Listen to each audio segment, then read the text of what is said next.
Ini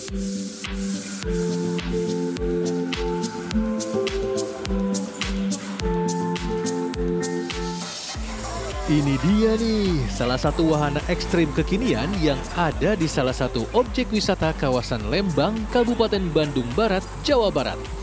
Namanya Skyride.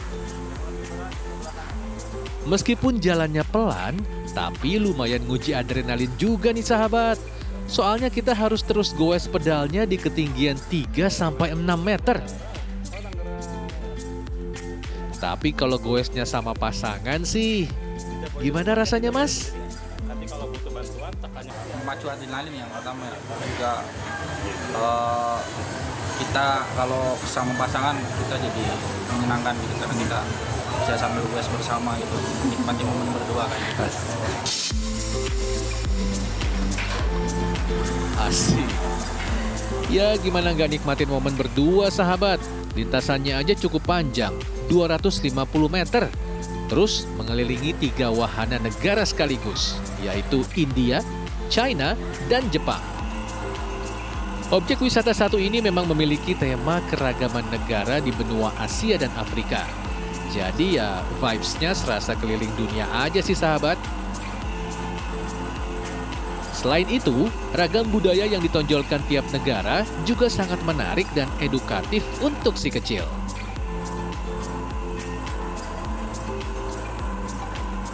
Menarik, kalau nggak menarik nggak mungkin kita kembali ke sini lagi. satu lagi banyak edukasinya. Edukasinya banyak. Iya, termasuk anak yang jelas itu edukasinya yang kita lihatkan kepada anak-anak. Meskipun terasa ngeri-ngeri sedap pas ngegoes di ketinggian begini, tapi tenang aja sahabat, keamanannya udah diuji coba sama pihak pengelola kok. Jadi memang itu keselamatannya sangat dipastikan aman, karena di pinggir-pinggir juga sudah ada jaring dan di setiap skeret itu ada walkie-talkie untuk bisa menghubungi ke petugas kami.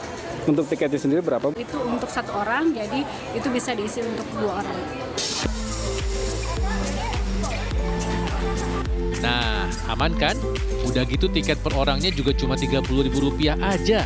Dan itu udah termasuk asuransi keselamatan jika terjadi hal-hal yang tidak diinginkan. Ayolah kita cobain sahabat. Dari Kabupaten Bandung Barat, Jawa Barat, Bayu Rohman, RTV.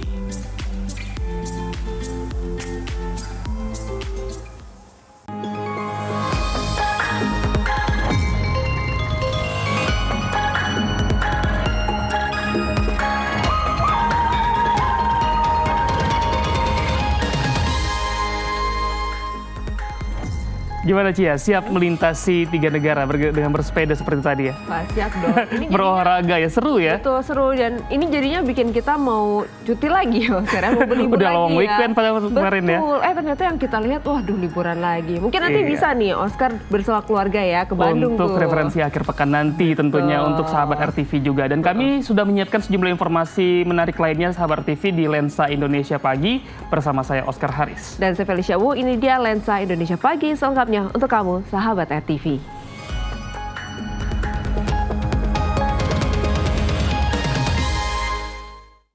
Sahabat, ratusan warga berebut perabotan rumah tangga dalam acara Grebek Maulud di Bandar Lampung. Iya, tradisi ini digelar dalam rangka menyambut Maulid Nabi dan sebagai ajang silaturahmi antar warga. Bagaimana keseruannya? Kita cek bersama.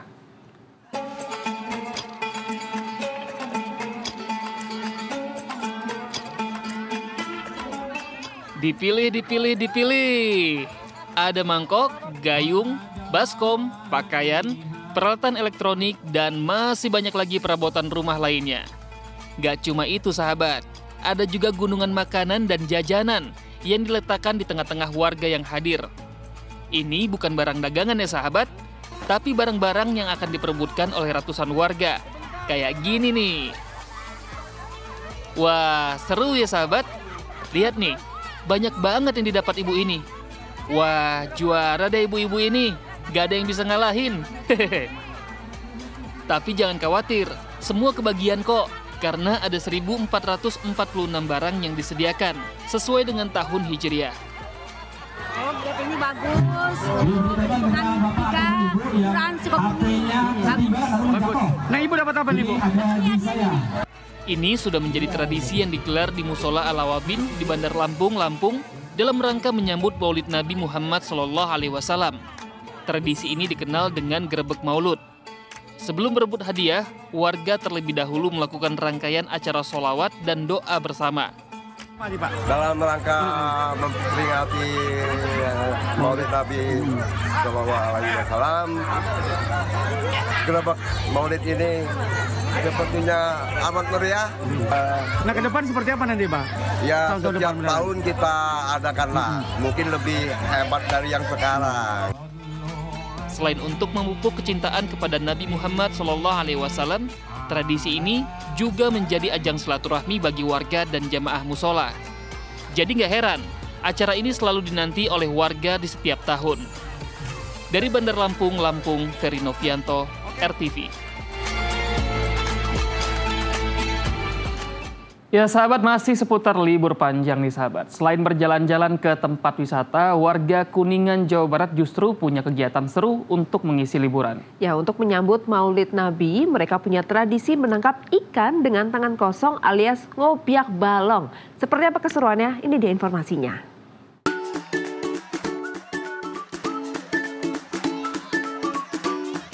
Satu, dua, tiga.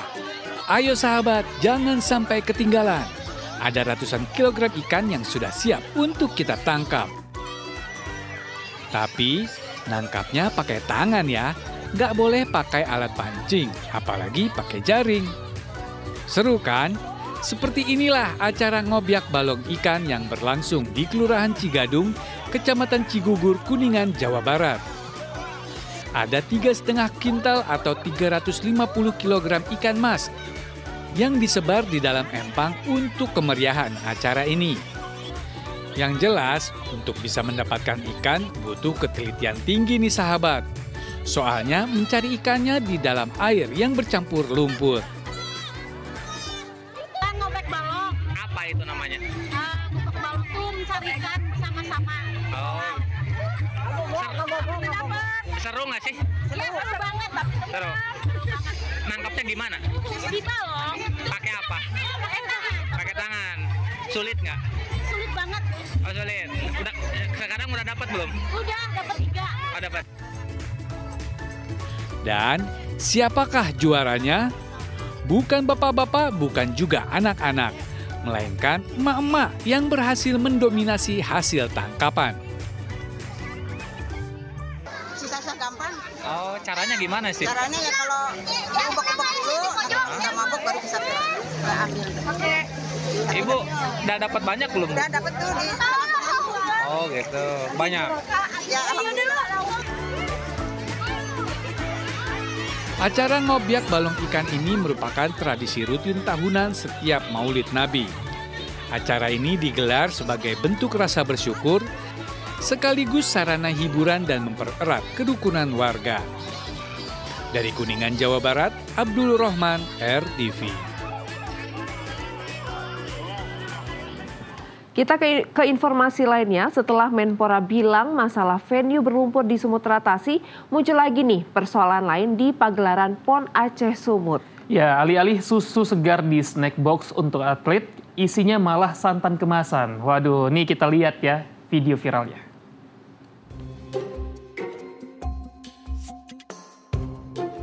Ini dia snack box atlet PON kita. Unboxing dulu yuk. Loh, kok ada yang aneh? Apa ini? Roti kok pasangannya santan kemasan? Seriusan ini? Aneh juga sih selera humor catering PON kalau kayak gini. Nge-support atlet nasional nggak sebercanda ini juga kali. Apalagi untuk mengharumkan nama provinsi masing-masing, tiap atlet butuh asupan yang serius sebelum tanding. Jutaan pasang mata publik pasti terheran-heran sih, terutama warganet tuh yang langsung bereaksi setelah lihat video viral ini. Hayo Pak Menpora Dito, ada PR lagi nih di pagelaran PON Aceh Sumut. Padahal tempo hari udah sempat ninjau venue sama catering buat atlet ya. Kok masih aja kebobolan gini? Setelah drama akses berlumpur di venue voli, terus santan kemasan dalam snack atlet, kira-kira ada kejutan absurd apa lagi ya di PON ke-21 ini? Santan kemasan. Lagian atlet tanding kan buat harumin nama cabur, bukan mau bikin kuah opor. Ya, seiring dengan aneka kontroversi dan carut-marut pelaksanaannya, Pekan Olahraga Nasional atau PON ke-21 di Aceh dan Sumatera Utara akan segera berakhir. Stadion Utama Sport Center Sumut rencananya akan dijadikan sebagai venue untuk penutupan PON. Namun faktanya pembangunan Sport Center tersebut masih belum rampung. Seperti apa kondisinya? Kita intip progresnya.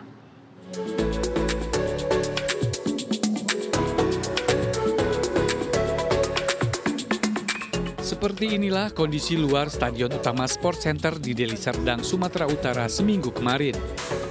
Masih terlihat pekerja proyek yang mengebut pekerjaan penyelesaian stadion yang akan menjadi lokasi upacara penutupan PON. Pelaksanaan Pekan Olahraga Nasional ke-21 tinggal 3 hari lagi. Pada tanggal 20 September besok, upacara penutupan akan berlangsung di stadion yang dibangun sejak September tahun lalu ini. Stadion seluas 27.000 meter persegi ini memiliki 3 lantai dengan kapasitas 25.750 penonton. Dan hingga Senin kemarin proses penyelesaian terus berjalan seiring dengan persiapan upacara penutupan. Hal ini membuat stadion tidak digunakan untuk satupun lomba yang ada di dalam gelaran PON. Menurut pejabat Gubernur Sumatera Utara Agus Fatoni, dalam kontrak pengerjaan stadion ini hanya akan dijadikan tempat upacara penutupan, bukan pertandingan. Panitia Besar Pekan Olahraga Nasional 21 wilayah Sumatera Utara juga menyatakan bahwa secara fungsional Stadion Utama Sport Center Sumut siap digunakan untuk upacara penutupan. Kesiapan Stadion Utama dapat dilihat dari progres yang kami sampaikan. Stadion Utama sudah siap untuk dilaksanakan fungsinya, fungsi daripada pelaksanaan closing ceremony. Ini tanggal 19 September kemarin dan terhitung tadi sore untuk overlay ataupun jalan sudah dilakukan pengaspalan. Jadi kondisi di lapangan sudah siap untuk dilaksanakan. Menurut panitia, seluruh ruangan yang ada di Stadion Utama juga sudah bisa difungsikan. Mulai dari toilet, ruang ganti, dan ruang VIP. Sehingga masyarakat tidak perlu khawatir akan ketidaksiapan venue ini untuk upacara penutupan.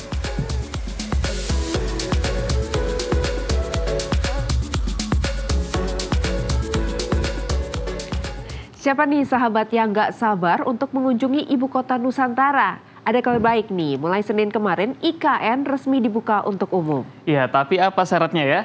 Dan apakah kita bisa mengelilingi seluruh kawasan IKN? Kita cek bersama.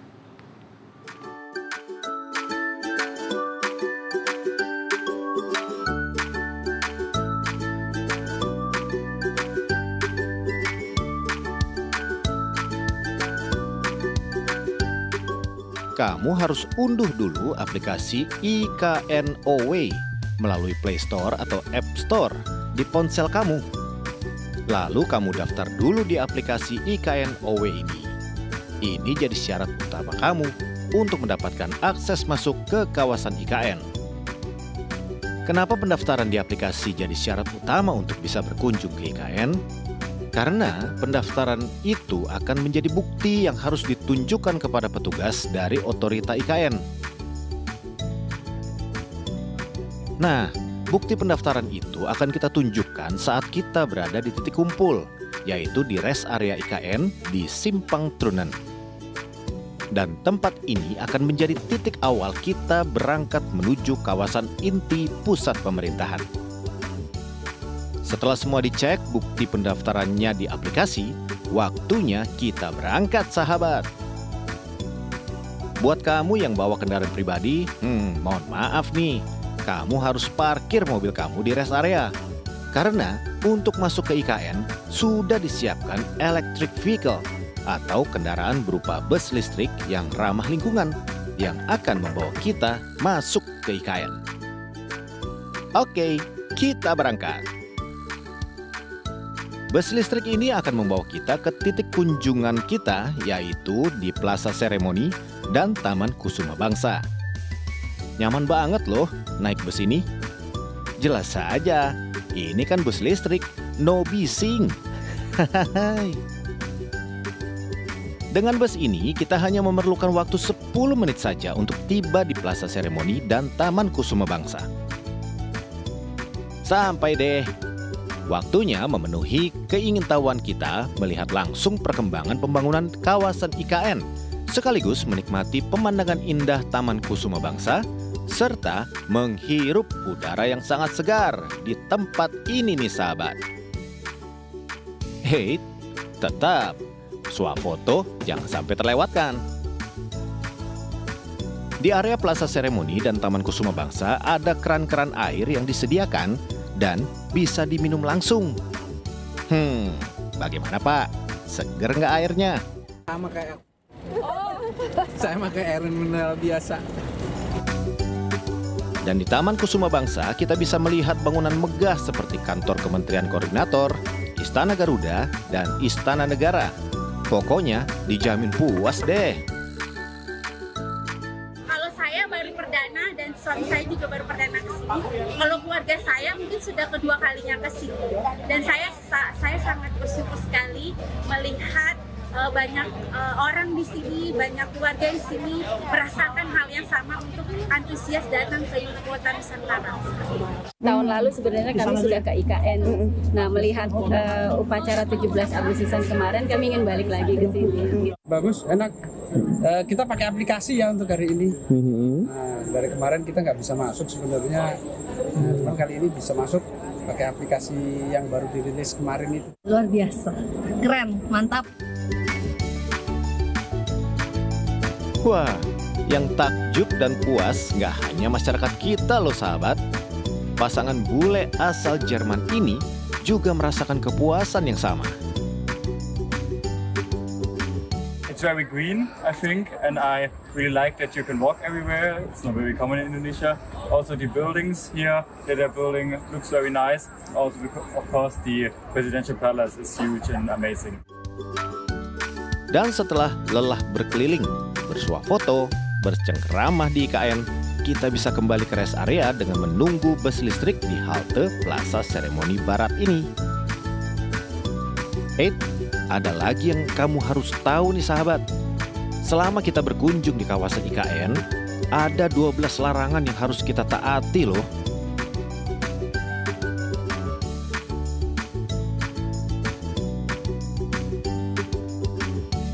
Nah, asik kan sahabat?